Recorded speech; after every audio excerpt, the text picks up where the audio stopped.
ভাই রে ভাই, এখন এমন এক কাউয়াই কি ডাকার আর সময় পায় নাই। মানে কাওয়ার কথা শুনলে আমার কাকুর কথা মনে পড়ে যায়, এই জন্য কাওয়ার ডাক শুনতে ভালো লাগে না। কাকু তো চুপ হইলো, কিন্তু কাউ আর চুপ হইতেছে না। আচ্ছা যাই হোক, মেন টপিকে আসি। কারো দেশ স্বাধীন করতে যে প্রেম হয়ে গেল, আবার দেশ স্বাধীনের পর কেউ ময়লা পরিষ্কার করতে যে প্রেমে পড়ে যাচ্ছে, কারো ট্রাফিক কন্ট্রোল করতে যে প্রেম হয়ে যাচ্ছে, বাজার মনিটরিং করতে গিয়ে প্রেমিক প্রেমিকাকে বাজার করে দিচ্ছে। আহারে জীবন, শুধু আপনার আর আমারই কিছু হইল।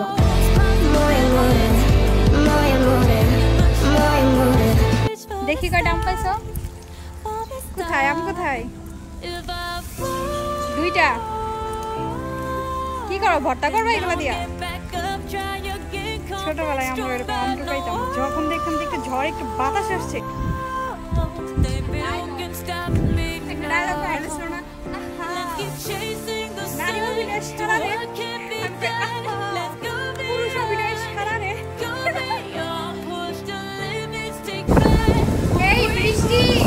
তুমি আমার হয়ে ছুঁয়ে দিও তাকে, নিজের চেয়েও বেশি ভালোবাসি যাকে।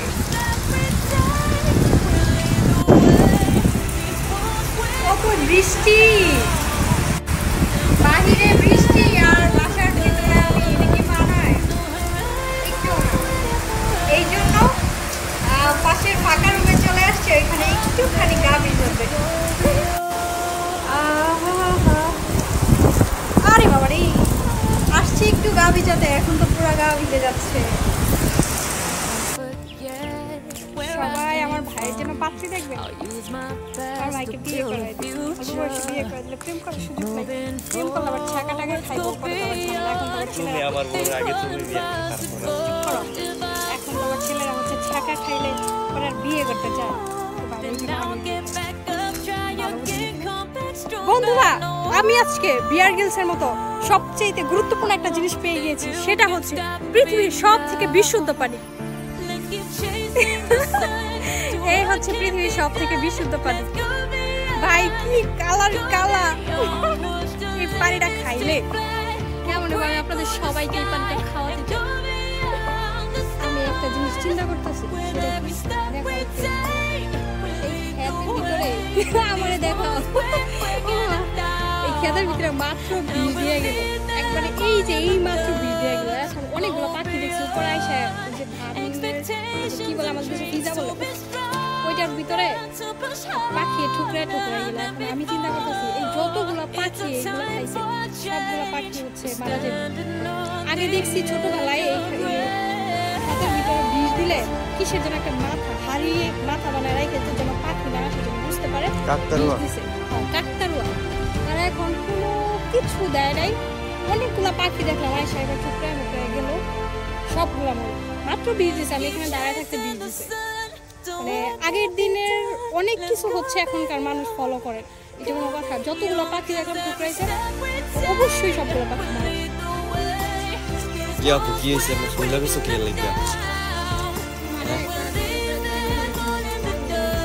কতগুলা ভিডিও করে দিচ্ছি, তারপরে তোমার হয় না? এখনো কইরে দিতেছি, তারপরে কইতেছে হয় না।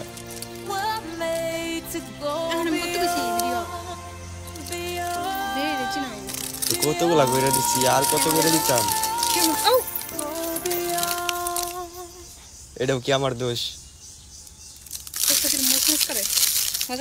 হ্যাঁ দেখছি, তুমি না ফুললে আসছিলা, রাগ করছো, এখন আবার আসো কি এর লাগিয়া? যখন আমার কাছে আয়া যে আপু 10 টাকা দাও, 20 টাকা দাও, তখন তো মনে থাকে না যে আপুরে ভিডিও করে দিব না। ভিডিও করে দিতে কইলেই তোমার যত সমস্যা। আচ্ছা হইছে, এখন তো কি বলবো না, এরকম তুমি অনেক বড় বক করছো। আমার কাছে ভিডিও হইছে, তুমি 10-20 টাকা দিয়া কুড়া দাও না, ঠিক আছে, আর নিতাম না টাকা। এই কুড়া দিলা না, মনে থাকে না? আমি এটা ভিডিও করতে যেটা করে দিতে কই না, আমার মন চাইছে আমি করছি।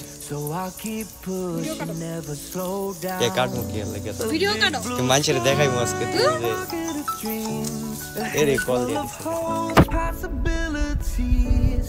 ইদানিং একটা ছন্দ আমার ভীষণ ভালো লাগছে, আমি জাস্ট ছন্দটা প্রেমে পড়ে গেছি, তো ভাবলাম আপনাদের সাথে একটু শেয়ার করি। ছন্দটা হচ্ছে, ঈদের চাঁদ আকাশে সালামি দিবেন বিকাশে। সুন্দর না ছন্দটা? ঈদের চাঁদ আকাশে সালামি দিবেন বিকাশে। আমি জাস্ট প্রেমে পড়ে গেছি ছন্দটা। আবার কেউ ভাইবেন না যে আমি সালামি চাইছি। আমি আবার সরাসরি কারোর কাছ থেকে সালামি চাই না ভাই। তুমি নাকি এবার অনেক ভালো রেজাল্ট করছো, তোমার মা কইলো। আচ্ছা একটা যুক্তি দেখি তুমি কেমন পারো। আচ্ছা ছাগলা ঘাস খায়, আমরা আবার ছাগলের গোস্ত খাই, তাইলে আমরাও তো ঘাস খাই, তাই না? এরকম একটা যুক্তি তুমি দাও তো। আন্টি আপনি আপনার ছেলের অনেক বেশি ভালোবাসেন, আর আমি আপনার অনেক বেশি ভালোবাসি, তার মানে কি হইলো? আমি আপনার ছেলের অনেক বেশি ভালোবাসি। হ্যাঁ হ্যাঁ, নির্লজ্জ মাইয়া কোথাকার। তখন সমস্যা কি রে ভাই, মানে সমস্যা কি তবো?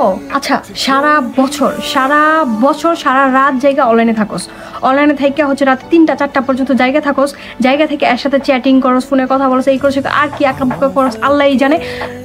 রমজান মাস আসলে তোদের কি হয়? রমজান মাস আসলে সেই সময় ডাকে দেওয়ার জন্য মানুষ খুঁজোস কেন ভাই? এখন 3টা 4টা পর্যন্ত জায়গা থাকতে তোদের সমস্যা কি? এখন কি সমস্যা? এসব নাটক কেন করস? আর তোদের ফ্যামিলিতে কেউ রোজা রাখে না? তোদের ডাকার মতো কোনো মানুষ নাই?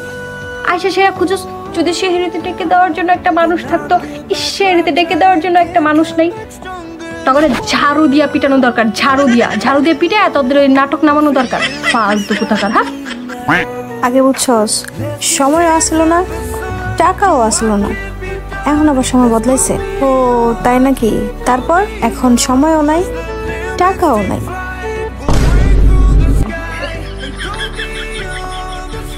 একজন নিউজ প্রেজেন্টারের একটা ভিডিও আসলো আমার সামনে, ভিডিওটা দেখলাম। সেখানে হচ্ছে প্রতি বছর হচ্ছে সব থেকে সুখী রাষ্ট্রের একটা রিপোর্ট করা হয়। 147টা দেশের মধ্যে রিপোর্ট করা হয়। প্রতি বছরে হচ্ছে ফিনল্যান্ড হচ্ছে প্রথম হয় সুখীর দিক থেকে। হ্যাঁ, এখন আমার কথা এইটা না, আমার কথা হচ্ছে এই সুখী রাষ্ট্রের এই সিরিয়ালে কিন্তু আমাদের বাংলাদেশও আছে। বাবা যায়, আমাদের বাংলাদেশ সুখী রাষ্ট্রের এই সিরিয়ালে আছে। আচ্ছা 147টা দেশের মধ্যে আমাদের বাংলাদেশ কত হইতে পারে? আমাদের দেশ হচ্ছে 134তম। আমি যখন হচ্ছে এই ভিডিওটা দেখতেছিলাম, যখন বাংলাদেশের নামটা আসছে যে সুখী রাষ্ট্রের দিক থেকে কত হবে, তো আমি চিন্তা করে ফেলছি অবশ্যই 147। পরে দেখি যে না, 147 না, 134তম হয়েছে। ভাই এইখানে যে আমাদের দেশ যে 147 না হয়ে যে 134 হয়েছে, এটা আমাদের পরম ভাগ্য। আর 147 মেবি ফিলিস্তিন হবে, আমি জানি না, অনুমান করে বললাম 147 হয়তো ফিলিস্তিন হবে, কারণ এখন ফিলিস্তিনের যে অবস্থা। যাই হোক, আমাদের দেশ বিশ্বের ভিতরে 147টা দেশের ভিতরে 134তমতে আছে সুখে। আমাদের কি ভাগ্য।